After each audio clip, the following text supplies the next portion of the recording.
Bonjour à toutes et à tous et merci à l'Institut CDG pour l'invitation. Jean-Jacques vient de le montrer, ce sujet de la ville durable, il est extrêmement polysémique. Et évidemment, il interroge les bailleurs, il interroge les financiers sur la manière de correctement s'emparer de cette complexité. Il n'y a pas de modèle unique de la ville, durable et résiliente. Et en même temps, on cherche à générer un effet d'entraînement le plus large, le plus massif possible. Donc il y a cette tension à gérer entre le fait de tenir compte des spécificités des pays et des villes dans lesquelles nous intervenons et le fait d'avoir la volonté, via les moyens dont nous disposons, d'avoir une action la plus large possible. Et donc cette tension, vous vous en doutez, n'est pas complètement simple à gérer. C'est la raison pour laquelle, après le point de vue de l'urbanisme, et puis après on donnera donc un cas concret avec Zénatal, on voulait vous présenter un peu la manière d'aborder les choses vues d'une agence de développement, donc l'Agence française de développement. Et cette question de la ville, elle transcende en fait notre action générale. C'est la raison pour laquelle je vais me permettre de déborder un peu du sujet de la ville durable pour vous dire quelles sont les grandes options stratégiques de l'AFD aujourd'hui qui évidemment interpelle la question de la ville, après quoi je vous donnerai quelques éléments de diagnostic et des projets plus concrets sur lesquels nous sommes positionnés aujourd'hui. Donc concernant l'AFD, pour commencer, l'AFD c'est plus de 3600 projets qui sont accompagnés dans plus de 100 pays avec 85 agences, dont une évidemment à Rabat. L'AFD, c'est une agence publique, mais également un groupe, avec Proparco qui intervient en financement du secteur privé, et prochainement Expertise France, qui est un apport en termes de coopération technique. Ce qui fait d'ailleurs qu'avec la JICA au Japon, cette agence bilatérale française de développement sera parmi les seuls au monde à avoir une telle diversité et un tel continuum de leviers d'intervention entre l'assistance technique amont, les leviers financiers et le conseil aval auprès des pouvoirs publics locaux et des États. Ce qui évidemment, quand on parle de la ville, est un atout précieux parce qu'il faut arriver à avoir un continuum de vision et d'analyse qui n'intervient pas qu'à un moment donné dans les projets, mais qui justement permet de jouer et de mobiliser différents leviers d'action.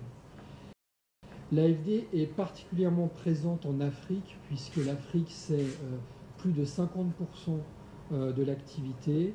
Il y a ensuite l'Asie, Amérique latine et Caraïbes et Outre-mer, qui sont les zones d'intervention géographique de l'AFD, avec une redéfinition dans nos priorités stratégiques, qui consiste à avoir une approche toute Afrique, et on sait le rôle qu'a et que cherche à avoir de manière croissante le Maroc vis-à-vis du reste du continent africain, qui est quelque chose que nous ne pouvons qu'encourager, donc avoir une seule et même approche de l'Afrique en tant que continent. Comme je vous le disais, c'est 50% de nos engagements, ce qui représente quand même plus de 5 milliards d'euros en termes d'engagement et d'intervention, et ce qui représente, si on prend en compte les budgets de dons et de subventions, 80% du total de l'effort financier global de l'Agence française de développement qui va en direction de l'Afrique. Le Maroc est un cas singulier puisque nous intervenons au Maroc depuis 1992 et c'est le premier bénéficiaire des financements de l'AFD, le Maroc, avec une exposition en cours plus reste à verser qui est de 2,5 milliards d'euros en 2017. Nos secteurs d'intervention sont assez variés. Ils vont de l'éducation au développement, au financement des TPE et PME, également les questions d'assainissement, là on se rapproche de la ville, l'assainissement, l'irrigation, les tramways de Casa et de Rabat en 2016. En 2017, un financement apporté pour la ligne à grande vitesse qui relie Rabat à Kénitra, un programme de soutien sur les ressources en eau, le plan solaire marocain, l'agriculture et plateforme industrielle. Donc vous voyez qu'on a, j'ai regardé, 44 projets vivants en cours, financés par l'AFD au Maroc, ce qui en fait vraiment un pays d'intervention pour l'AFD très important.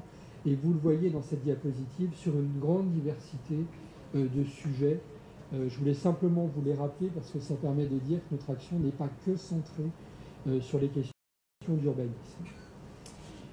C'est important dans un pays où la population rurale reste importante. Donc c'est voilà, un point qui pour nous est majeur.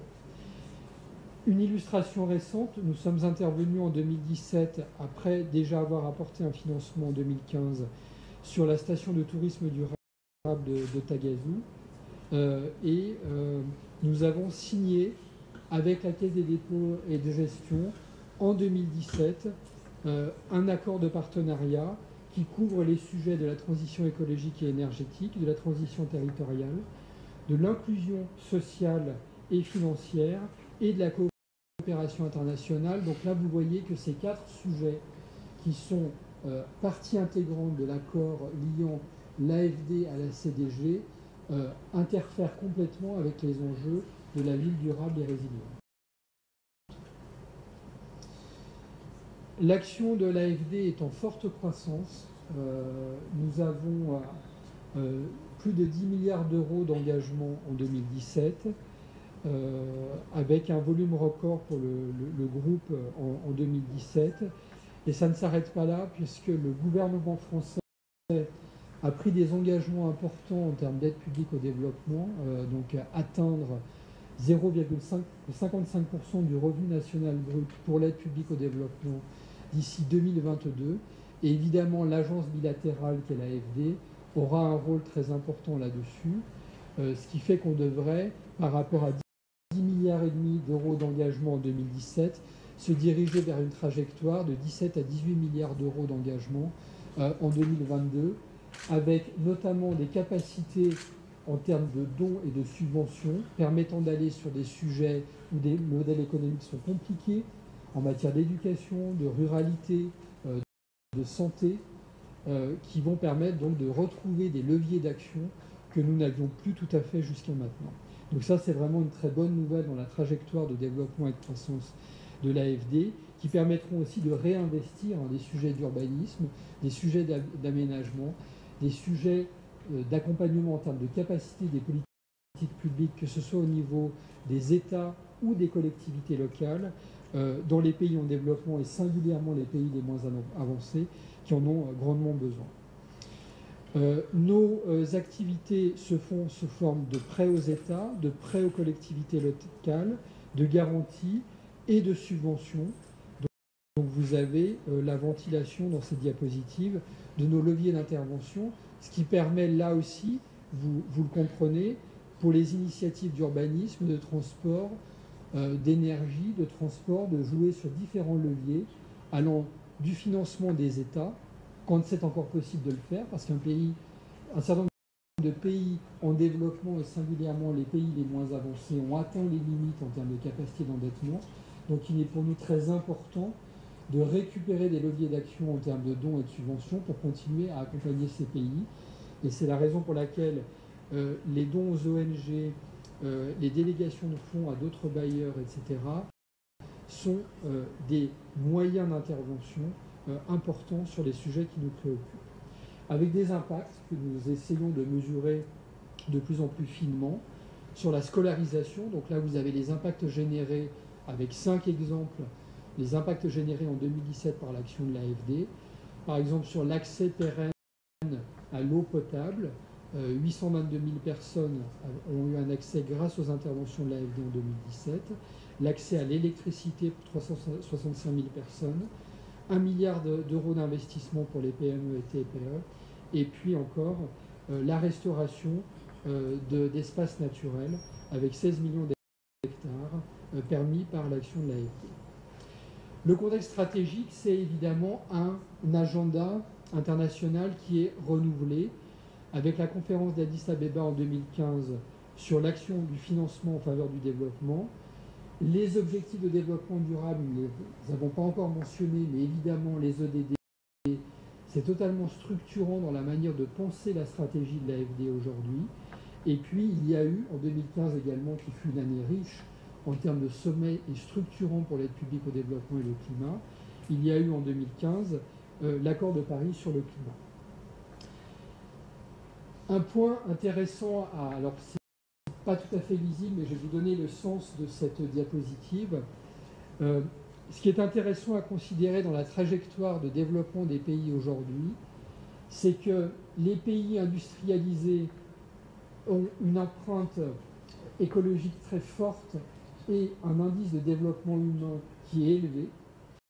Donc il se situe ici sur le graphique.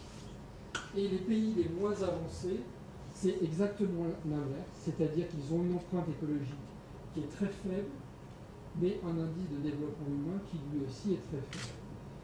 Ce diagramme tend à prouver qu'en fait tous les pays sont dans une forme de transition, de nature différente, mais tous les pays sont dans une forme de transition. Et l'objet d'une agence comme la nôtre, modestement, est d'arriver à contribuer au fait que nous convergions vers ce carré, ce rectangle de soutenabilité. Vous voyez qu'il n'y a personne. Aucun pays n'est dans le triangle de soutenabilité, faisant le lien entre l'indice de développement humain élevé et l'empreinte écologique faible. Donc ça, c'est vraiment un tableau qu'on a, via l'activité de recherche de l'AFD, où on a réussi donc à positionner les différents pays avec, donc vous voyez, deux polarisations très fortes qui montrent bien que le sujet de l'aide publique au développement ne renvoie pas qu'à une question simple et binaire de transition. Tous les pays développés en développement, les moins avancés, sont dans des phases de transition nécessaires, voire indispensables, pour converger vers ce rectangle en bas à droite du diagramme. Et ce qui est évidemment, encore une fois, je le répète, très préoccupant, c'est qu'aucun pays n'est dans ce triangle. Fut un temps assez récent où il n'y avait qu'un seul pays qui était Cuba, dans ce triangle. Et ce diagramme, en fait, a permis d'architecturer d'une certaine manière les priorités stratégiques de l'AFD autour du climat, 100% accord de Paris pour nos financements, la paix, donc le continuum entre la défense, le développement et la prospérité, le bien-être, donc que nos financements soient tous convergents avec une priorité 100% lien social. Avec un impératif qui consiste à être de plus en plus dans une logique partenariale, mais je pense que nous y reviendrons avec l'exemple qui sera donné sur Zenata. Notre stratégie, partant de là, est vraiment à penser entre le 100% accord de Paris et le 100% lien social, qui se décline en différentes transitions énergétiques, numériques et technologiques, économiques, financières, citoyennes, donc là on retouche les questions de gouvernance que Jean-Jacques a abordées tout à l'heure, territoriales et écologiques évidemment, on va en reparler, et démographiques et sociales. J'en viens plus spécifiquement aux questions d'urbanisme, où, avec un focus international, je voulais rappeler quelques grandes dimensions. Premièrement, on voit que 5 millions de nouveaux citadins chaque mois arrivent dans les villes en développement. Donc ça, c'est un point qui est tout à fait majeur et à considérer. Deuxième point, en 2025, 13 des 15 mégapoles de plus de 20 millions d'habitants seront situés dans les pays en développement. Or, on voit bien que si on parle d'enjeux de développement durable, d'aménagement durable urbain, de gestion des biens publics, de gestion des communs, c'est avant tout dans ces pays où la croissance démographique va plus vite que la capacité de gouvernance à gérer correctement les biens publics que nous devons apporter des réponses. Et on voit bien que les réponses ne sont pas que techniques, ce sont aussi des réponses d'adhésion, comme ça a été dit par Jean-Jacques, de concertation des populations. Et c'est évidemment, à l'échelle de mégapoles de cette taille-là, un défi absolument majeur. On voit aussi, via les chiffres de l'ONU, qu'à l'horizon 2050, les villes émergentes et en développement concentreront 95% de la croissance urbaine mondiale. Donc la croissance urbaine a lieu dans les pays en développement. On voit aussi qu'on a des phénomènes d'explosion démographique. Je ne cite que les villes de Kinshasa ou Lagos, qui représentent en termes de croissance annuelle l'équivalent de l'agglomération toulousaine chaque année. Donc quid de la capacité d'absorption, de gestion durable des biens publics quand vous connaissez de telles explosions de croissance démographique. Et on voit aussi qu'en Afrique de l'Ouest, les villes de taille intermédiaire, de 10 000 à 100 000 habitants, ont été multipliées par 10 depuis 1950. Donc on est sur des phénomènes d'accélération dus aux exodes ruraux qui sont tout à fait majeurs et qui conduisent la Banque africaine de développement à dire que nous avons un besoin d'investissement urbain estimé à 40 milliards de dollars par an pour les villes d'Afrique. Donc c'est pour ça que je vous dis, les leviers d'action de l'AFD, ils sont intéressants, ils sont en croissance, mais voyez l'humilité qui doit être la nôtre par rapport aux besoins qui sont ceux de l'aménagement durable des villes, tant si on ne s'intéresse qu'au sujet de croissance démographique, tant les défis sont colossaux. Quelques constats afférents. On a aujourd'hui plus d'1 milliard d'individus qui vivent dans des quartiers précaires, et ce chiffre, d'après ONU Habitat, devrait doubler d'ici 2030. 2030, c'est demain. C'est-à-dire que d'ici 13 ans, on aura un doublement, donc environ 2 milliards d'individus qui vivront dans des quartiers précaires. Évidemment, le deuxième enjeu, c'est l'accès aux services essentiels. Une fois qu'on a dit que l'explosion démographique sera celle-ci, que ce soit en termes d'eau, d'assainissement, de traitement des déchets, et je vous donnerai quelques illustrations de ce que nous faisons. Il y a évidemment la question de l'étalement urbain, la question du changement climatique, qui n'est pas pour rien dans l'exode rural, et les consommations d'énergie, puisque les villes aujourd'hui consomment 50% d'énergie et posent d'énormes questions en termes d'émissions de gaz à effet de serre. La question de la mise en place des politiques publiques, de leur adaptation, de leur souplesse, donc de leur adaptabilité à ces enjeux démographiques. Et puis évidemment, la question de la gouvernance locale, la question du renforcement de capacité des collectivités territoriales. On voit bien qu'une agence comme la nôtre bute sur un fait qui est tout à fait prosaïque, c'est que dans nombre de pays en développement, les collectivités locales n'ont pas la capacité à s'endetter. Donc on a le droit de faire des prêts aux États, mais nous n'avons pas le droit de prêter directement à des collectivités locales qui donc n'ont pas l'autonomie suffisante pour gérer correctement les questions d'aménagement urbain. Donc ça, c'est quand même une limite forte. Donc quand je vous dis, un de nos enjeux pour croître, c'est de développer les partenariats, c'est de développer les financements non souverains, donc auprès des collectivités, auprès des agences publiques, auprès des entreprises. Il faut concomitamment prendre en compte cette limite en termes d'aménagement urbain, de politique publique inhérente à la spécificité de nombre de collectivités locales dans les pays en développement qui, encore une fois, n'ont pas le droit d'avoir recours à l'emprunt, ou si elles ont le droit, c'est via une autorisation expresse des États. Et évidemment, je fais un focus plus particulier sur les questions de maîtrise du foncier. J'ai cru comprendre que c'était un enjeu de préoccupation important au Maroc. C'est un défi avec à la fois des besoins de foncier qui sont contradictoires entre l'extension, la densification du fait des pressions démographiques qu'on connaît également évidemment dans les villes européennes. Il s'agit, pour réguler correctement les choses, d'acquérir des réserves foncières, de réguler les marchés, de faire bénéficier donc, et d'organiser la fiscalité foncière locale et de sécuriser les droits d'occupation des sols. Ce sont autant de sujets sur lesquels, quand on dit qu'on fait de l'intervention en termes de capacité d'accompagnement des politiques publiques des collectivités locales, autant de sujets sur lesquels nous essayons d'intervenir prioritairement, car on sait, le foncier, que c'est un sujet tout à fait central dans ces questions d'aménagement. En termes de secteur, comment se passent nos interventions sur la ville, l'urbanisme et les secteurs environnementaux? On intervient prioritairement en financement du secteur privé et de l'énergie. On intervient aussi sur la ville durable. Vous voyez que ça représente 13% de nos actions. Sur l'eau et l'assainissement et sur la gouvernance. Donc vous avez là un diagramme un peu plus précis qui vous décrit bien la diversité des sujets sur lesquels une agence comme la nôtre intervient. Donc vous voyez qu'on n'a pas d'approche exclusive.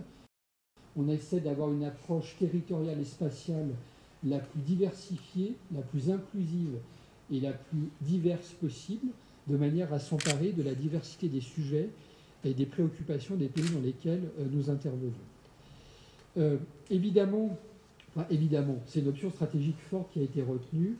On a un tropisme climat qui est très fort à l'AFD. C'est un sujet sur lequel on intervient depuis longtemps et sur lequel, quand on parle de ville, qui évidemment a une importance particulière. On a parlé précédemment d'îlots de chaleur. Il y a la question de la gestion des flux d'énergie, la question du transport et des consommations d'énergie et des émissions de gaz à effet de serre liées au transport, la question de la production et des réseaux d'énergie, et tout ça dans la ville maîtrisée fait système. L'enjeu, c'est que l'habitat parle au transport, lequel parle à la production d'énergie et au réseau. Donc évidemment, il y a un enjeu, nous, sous l'angle climat, à faire comprendre, à partager des expériences venues de France, d'Europe, pour faire bénéficier de cela aux pays en développement, mais aussi organiser le phénomène inverse, tout aussi pertinent, d'expériences se mettant en œuvre dans les pays en développement pour les pays européens. On est bien sur un phénomène d'innovation partagée qui va dans les deux sens. Nos enjeux sur la ville durable sont de 4 ordres, assez classiques finalement. Ils consistent à promouvoir les villes respectueuses de l'environnement et sobres en carbone, à favoriser la cohésion sociale pour des villes plus accessibles à tous les habitants, à renforcer les dynamiques économiques locales et l'emploi, parce que l'emploi, la sédentarisation des populations, c'est un enjeu absolument incontournable, et un 4e enjeu qui est transversal, qui consiste à accompagner les stratégies de développement territorial des acteurs urbains locaux, avec 4 questionnements prioritaires pour nous: contenir l'étalement urbain, ce qui pose la question des régénérations urbaines, apporter des réponses aux risques de catastrophes naturelles et climatiques. Et vous voyez bien que quand je me réfère à ce que je vous disais avant sur l'explosion de mégapoles urbaines dans les pays en développement, il se trouve que ces mégapoles urbaines souvent sont situées le long des côtes et sont les premières victimes du changement climatique et donc des dérèglements et difficultés liées à la gestion des biens publics. 3e enjeu pour nos prioritaires, c'est de faire participer les citoyens à la fabrique de la ville. Et 4e et dernier enjeu, les trajectoires bas carbone dans une logique multiniveau de décentralisation. Ce sont là des enjeux que vous allez retrouver très régulièrement dans les accords de partenariat qui lient l'AFD aux pays dans lesquels nous intervenons ou dans les contrats de ville que nous signons dans nos pays d'intervention. On va retrouver généralement ces grandes dimensions-là. Les secteurs sur lesquels nous intervenons dans la ville sont l'eau et l'urbanisme, la mobilité urbaine et le développement urbain. On va retrouver beaucoup de développement urbain dans les pays, territoires et départements d'outre-mer dans lesquels nous sommes présents, mais également en Afrique. Sur les solutions innovantes et les illustrations, pour en terminer par là, et je vais terminer rapidement, les leviers d'action de l'AFD sont de différents ordres et nous les mobilisons tous pour la ville durable et résiliente. Nous faisons des prêts aux États, qu'ils soient concessionnels ou non. Nous faisons des prêts directs aux collectivités avec ou sans garantie d'État quand c'est possible de le faire. Nous mettons en place des contrats de désendettement et de développement, ce que nous appelons les C2D, qui fonctionnent très bien dans des pays comme le Cameroun par exemple. Nous intervenons en termes de renforcement de capacité. C'est là qu'il est important de comprendre que l'AFD, ce n'est pas une banque, c'est une agence publique qui a certes un rôle de prêteur, mais qui a aussi un rôle croissant en termes de renforcement de capacité, donc toute l'intervention amont, avec des mixages prêts-dons, prêts-subventions, une capacité à mobiliser les facilités européennes. On a quand même géré l'année dernière 600 millions d'euros venant de budget européen pour les pays en développement, sur des actions, entre autres, de ruralité, d'urbanisme, d'énergie et de transport. Et puis, on essaie d'avoir de plus en plus de pistes de financement innovants avec le Fonds français pour l'environnement mondial. Nous essayons de faire un effet levier le plus gros possible sur la finance privée, parce que les enjeux de développement internationaux, ce n'est pas que l'argent public qui va apporter des réponses, mais au contraire, une des responsabilités d'agences comme la Caisse des dépôts en France, je crois pouvoir dire aussi comme la Caisse des dépôts et de gestion au Maroc, ou pour l'Agence française de développement, c'est d'attirer la finance privée pour financer les enjeux de développement. Donc ça, c'est vraiment un point très fort. Nous pourrons en reparler. Et d'ailleurs, je n'ai pas tout le détail de ce projet, mais on pourra vous communiquer des illustrations plus concrètes. Donc on intervient dans la ville de Johannesburg sur les questions de transformation. Donc on appuie la collectivité locale sur le développement avec la densification et la régénération de centre-ville. Nous intervenons à Samarkand, donc en Ouzbékistan, sur un projet intéressant, parce que même dans les pays développés, dans les pays industrialisés, c'est quelque chose qu'on a du mal à mettre en place. C'est donc le développement de bioréacteurs et d'une assistance technique pour le développement de ces bioréacteurs qui consiste à valoriser l'énergie issue des déchets pour faire fonctionner les camions de collecte de la ville. Donc ça a bénéficié d'un financement de l'AFD. On intervient en Afrique du Sud, deuxième exemple en Afrique du Sud, sur la réhabilitation d'immeubles de bureaux désaffectés en logements sociaux, avec un prêt de 15 millions d'euros sur 12 ans.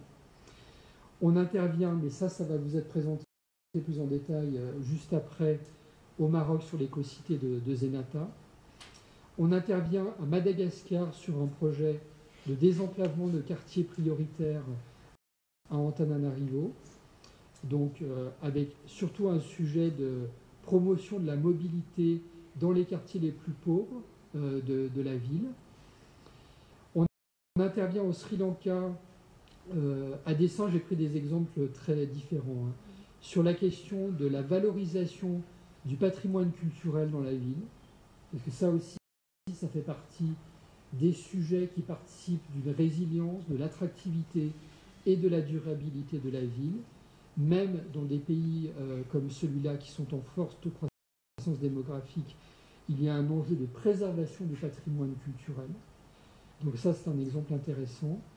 Et puis, moi non plus, je n'aime pas le terme de Smart City, mais un exemple intéressant en Inde d'accompagnement sur la donnée, le numérique en général, pour permettre un pilotage national, la création d'un réseau de SEM et l'accompagnement de villes, donc pour la numérisation, la e-administration, la meilleure gestion des data dans le transport, ce qui a donné lieu à un prêt souverain de 100 millions d'euros.